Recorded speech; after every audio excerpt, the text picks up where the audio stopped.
नमस्ते प्रणाम। हम बानी आप सबके छोटी प्रकाश कुमार ओझा और फिर से नया वीडियो में आप सबके स्वागत बा।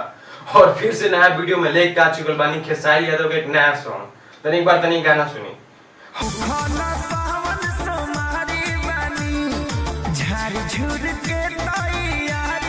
और बात करी गाना के बाद तो गाना बोल बम के हो और बोल बम में पहल का खेसारी यादव फर्स्ट गाना ले बड़े और बोल बम के डंका बजा दिले बड़े कि बोल बम के गाना आ चुकल बा। और चली बात करी अगर गाना के बाद तो गाना बहुत अच्छा लगे बड़े और गाना एकदम दिल से गई बड़े गाना ही। और ये गाना के वीडियो की बात करें तो वीडियोग्राफी उतना खराब उतना बहुत तरीके खराब बा, मोबाइल से वीडियो बना के भेज दिले बड़े।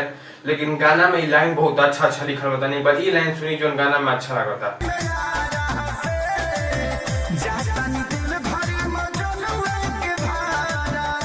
और बात करी गाना बहुत अच्छा हमारा लगता है गाना, लेकिन अगर वीडियो खराब बा जो बात हो लेकिन गाना असंग डाल दे मोबाइल से। और ये गाना यूट्यूब पर म्यूजिक सेक्शन में 3 नंबर में ट्रेंड करता। और ये गाना खेसारी यादव के अपन चैनल जो खेसारी म्यूजिक वर्ल्ड से गाना है।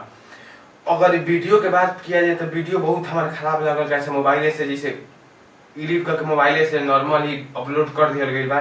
लेकिन खेसारी यादव के जलवा देखी और उनका कहीं से ट्रेंडिंग स्टार कहा जाला कि ऐसे ही मोबाइल से गाना अपलोड कर दे बड़ा, फिर भी गाना म्यूजिक सेक्शन में 3 नंबर पर ट्रेंड करता।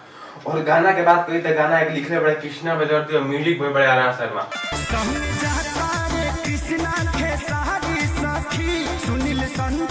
और कृष्णा बजरती कमाल के गाना लिखे बड़े। और ये गाना वीडियोग्राफी बहुत से अच्छा रही तो गाना ई सावन के 1 नंबर वाला गाना रही खेसारी यादव के। और चली तने एक बार हई लाइन सुनी जो गाना में खेसारी यादव का अच्छा लगा था, एक बार लाइन सुनी।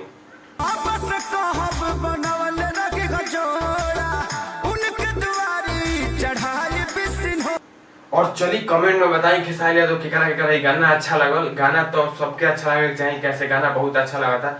चली कमेंट करी और बताई कैसा वीडियो लगल। चली धन्यवाद। मैं तो नहीं से नया वीडियो में लेके तब तक ले जाए।